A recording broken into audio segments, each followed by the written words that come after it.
Today, I am joined by the brilliant Marko Bošnjak, who stormed to victory in Croatia's Dora, where he won the privilege of representing his country with Poison Cake at Eurovision. The number is a powerful alternative pop track with big hooks and really energetic delivery from Marko. So, really excited to talk about it. So, thank you for joining me on Culture Fix, Marko. Thank you so much for the invite, and I'm super happy to talk to you more about Poison Cake. Yeah. So let's jump back to Dora. Has it sunk in yet? Have you realized like, okay, I've won? I think I did. I had to realize that, even though at first it was very like unbelievable, and still it's kind of surreal. But I definitely know that I won now because we had to do a lot of things for Basel and really had a lot of preparations already. So it was pretty much realistic in a few days when we really had to sit down and see what our next steps are. So when you won, how quickly then do things start to pick up? Do you have to start filming kind of teasers for Eurovision and things? Is it like pretty much instantly, or do you get a little bit of downtime to kind of take in? Yeah, the thing is, I think the deadline for most things was like 10th of March, and Dora was the finals were like on 3rd of March, so we basically had only like a few days to handle everything, which was a little bit annoying because Dora was super late this year, so then we had less time to like really.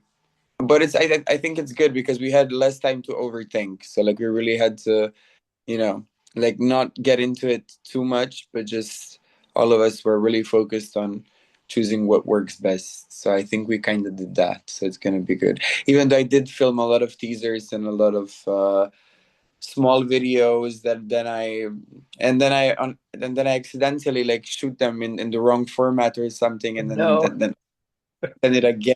It was painful, but I did it. I handled it. you did it well, like a professional, true professional.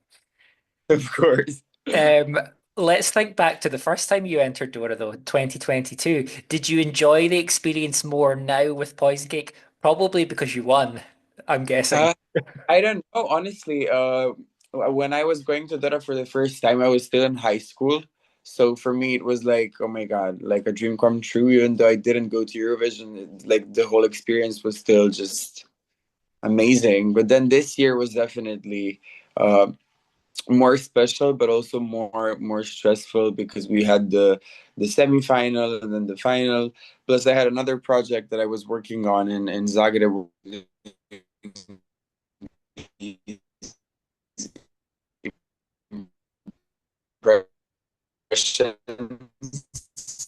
It's like your face sounds familiar project thing, like not in the best condition. So I kind of didn't enjoy it as much as I wanted to because I was really like just stressed about my health and about how everything is gonna turn out.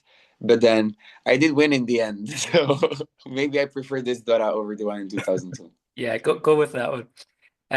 Let's think about the Yeah. song because it's really quite intriguing. Can you tell me a little bit about the inspiration and the message behind the track? Yeah, well, there's a lot of like things we can use as inspiration. For example, like Hansel and Gretel and all of these like classic fairy tales are kind of the inspiration, because also we want to portray me as like this king of the villains who is like taking back control over something that he lost. So it's also a song about just standing up for yourself and being very proud and loud and saying that somebody doesn't control you anymore. And it's like about the underdog rising up. So um, definitely a powerful song, actually. Even though it does sound goofy on like in some certain parts, I still think it has a really powerful message, and we will make sure for people to understand it in Eurovision. But it's definitely a powerful one about being you are and standing up for yourself would be like the most shallow description, but there's a lot of ways to describe it. I'd say. Yeah, you mentioned the kind of the more light side, and I think it really does pair the darkness and the light really well. It's like a really powerful sounding song, but it also has these moments of fun that I think work really well for Eurovision. Yeah, I think they do. Even though we're gonna see on how I'm gonna deliver them, but just for now, I'm really like happy with the contrast that we have because it's just super fun to perform it because you have to go through all of these like different moods and vibes. So I'm definitely having fun while doing it, and I think that that's really important. Yeah, Yeah, that's the thing. At the end of the day, it's a music competition. It's meant to be enjoyable. It's meant to be fun. It sometimes can feel a bit toxic with the intensity of it. So I think, yeah, that's a really good attitude to take. It's meant to be fun. yeah, it is. We need to talk about the music video because that's quite eye-catching. How were you with the snake? Are you okay with snakes? I actually wasn't before we were shooting. I wasn't like I was scared of snakes, but I realized that all of our fears, all of everything you fear, is just um, these fears are not your fears. Like somebody else placed them onto you. So it's about like limiting, like about like pushing these limits off of yourself. Because I know that I was never scared of snakes, but I know that my parents were super scared of snakes. So I think that like they were always telling me that like, oh no, like you should be careful if you're going there because maybe there's a snake there or something. So I think I just took upon their fear on myself, and I kind of never, I don't think I've ever had a conscious problem with snakes, but I was hearing a lot of fearful comments about snakes while growing up. So I realized, okay, maybe it's not actually my fear. Maybe I just took it from someone from my family. So now I have to go and be stronger than that. And I did, and I made a really good friend. Abdul is amazing. He's like a python of like 7 kilograms and 2 meters. And we were like really bonded by the end of the day. So now Nice. I love snakes. Yeah. This is why you bring him out as a surprise guest. Yeah, I would love to. I would love to take him to Basel as well, but unfortunately I cannot. But we're definitely gonna hang out in this Eurovision season. Sounds good. Speaking of other big fears, I'd imagine performing on stage to 500 million people is quite nerve-wracking. How do you prepare for that?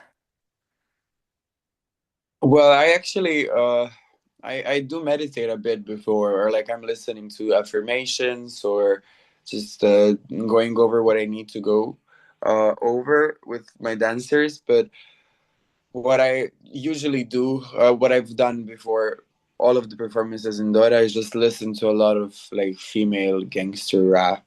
I just listen to a lot of rap music and just really like get into the mood of like, Nice. you know, that's the mood.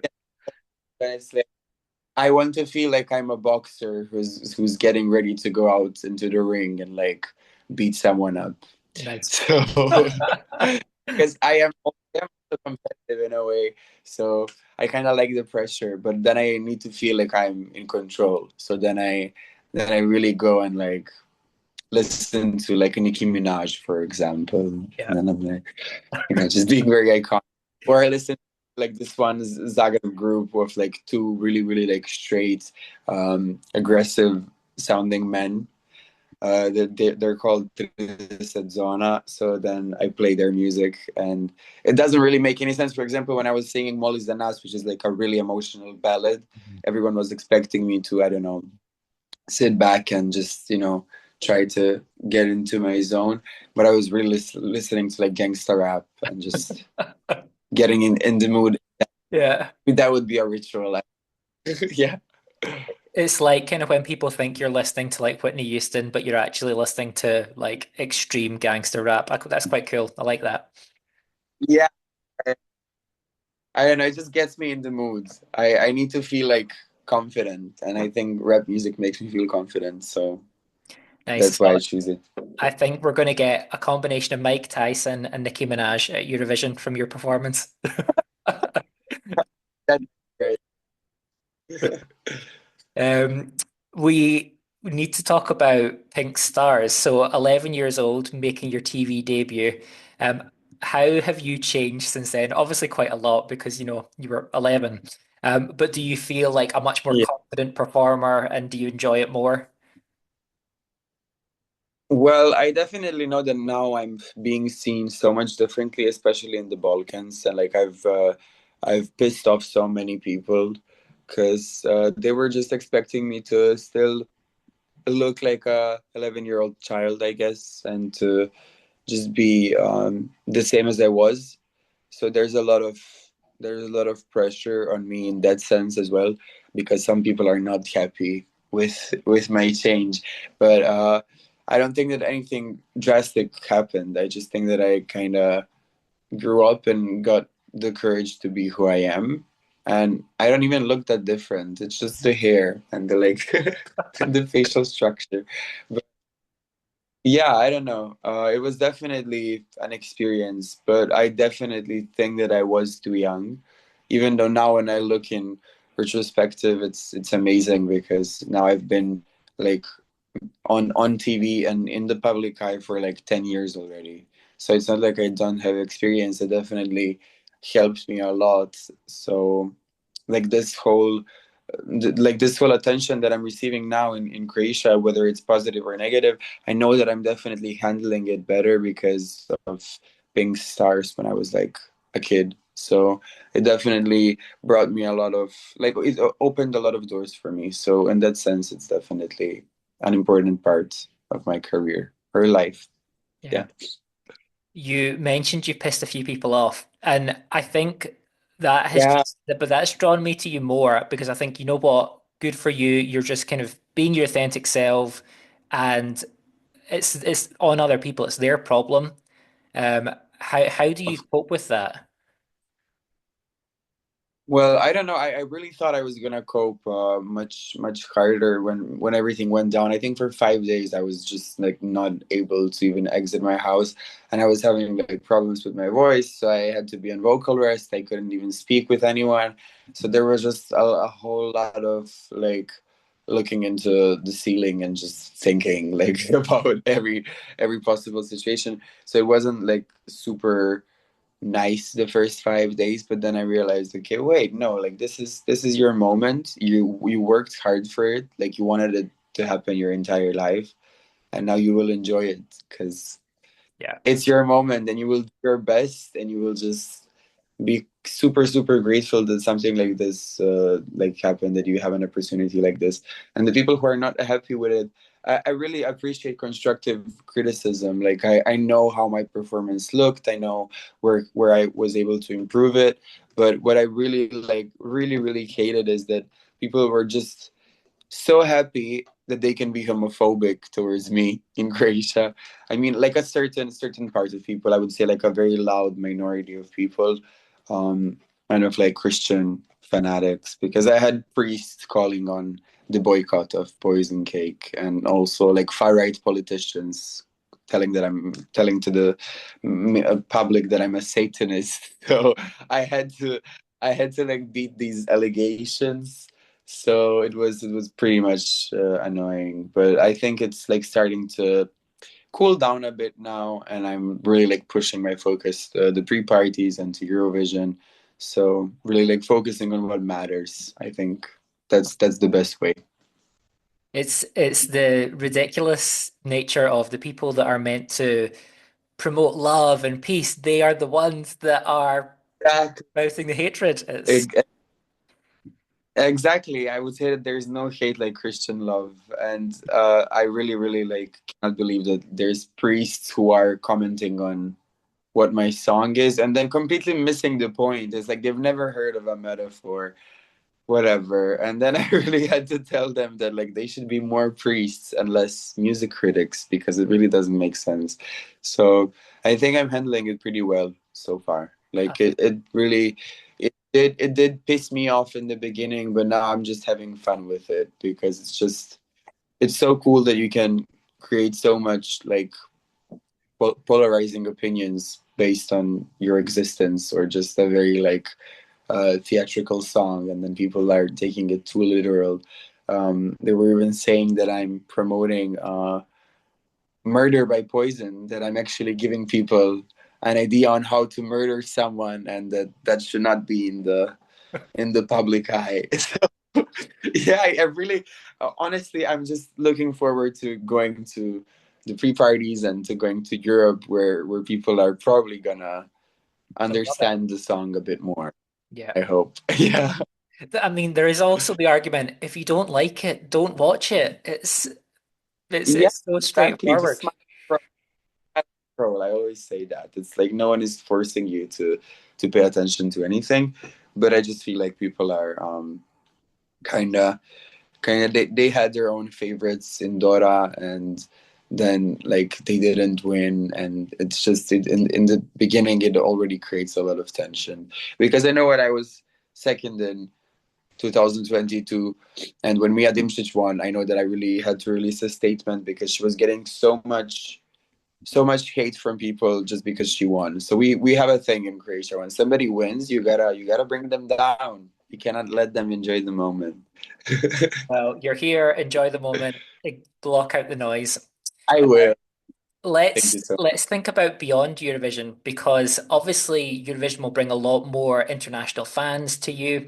Have you Yeah. thought about future music? Have you thought about maybe an album to kind of coincide with Eurovision? Well, yeah, of course. The thing is, I want to do actually two albums. One of them would be in Croatian, so I can kind of give my thanks to the Croatian audience and to the Balkan audience who's gonna understand the album. But I also really want to prioritize making an album in English, um, and just trying to promote it like all over Europe.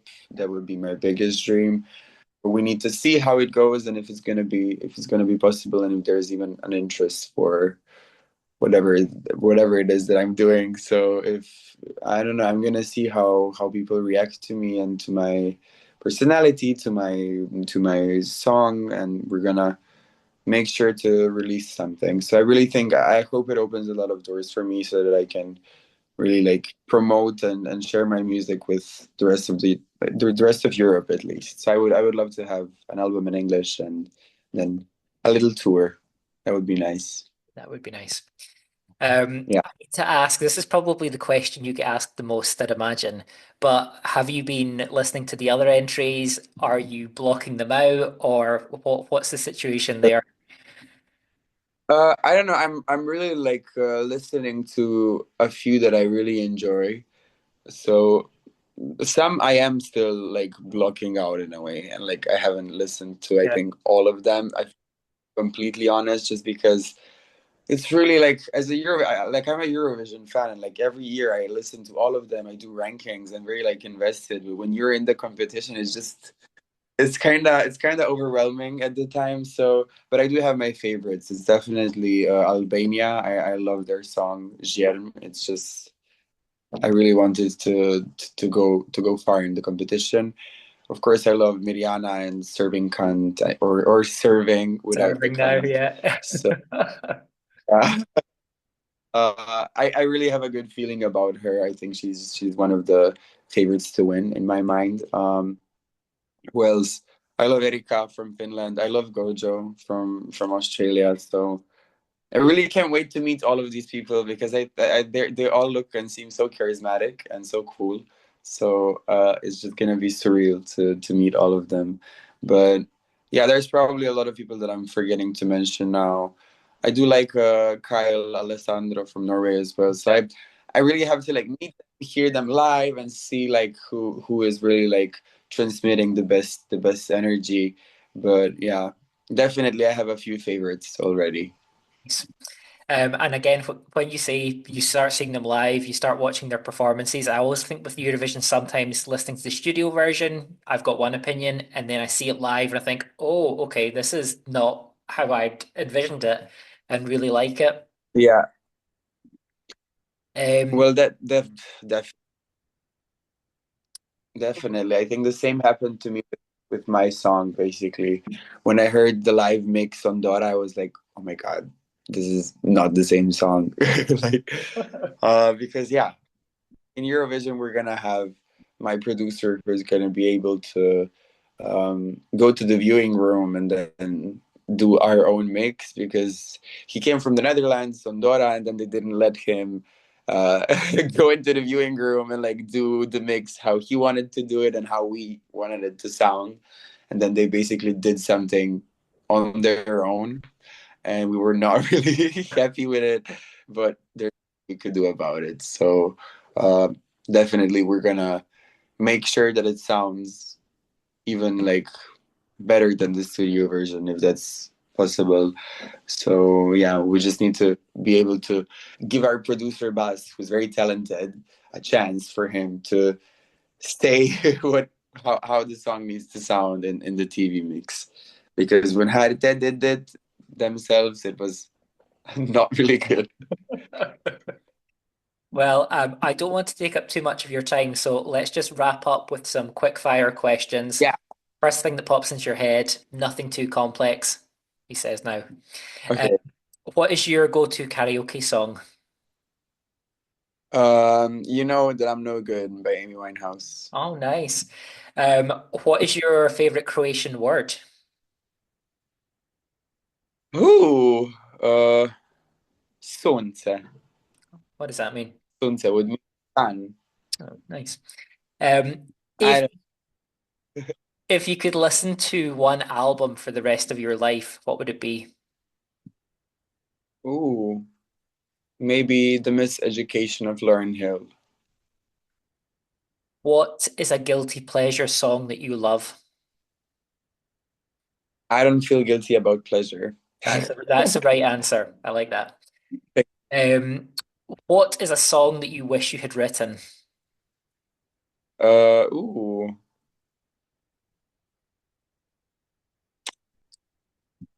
probably, I don't know. I'm gonna be a basic one, and I'm gonna say Tattoo by Loreen. Oh, still amazing though. It really, it just, yeah. Yeah, it's just What is your favorite thing about home? a safety and just my cat, probably. Nice. Your favorite way to unwind? Um, I don't know, like taking my meds. Wait, I'm gonna think of something better. Uh, yeah, breathing exercises or just trying to get into a meditation. Nice. Your biggest fear? Uh, I don't know. Do I have fears now anymore? Even I don't know. Fear of not succeeding, probably. Well, we, Even though I don't do it that much, so it's fine. yeah, it's not going to happen. You will succeed. Um, any closing words that you'd like to pass on to anyone watching? Oh, Thank you. yes. And me are with you a very good rest of the day. Take care of each other and keep an open mind and an open heart for this Eurovision season. And let's have some fun. And that's it. Bye. I love it. I think we should reshoot the whole interview with the cat. Feels the show every time. That's why I have to introduce. So, Well, I'm glad you did. yeah. Marco, thank you so much. It's been lovely to talk to you, and So I'm much. really excited to see you in Basel and flying my Croatian flag for you.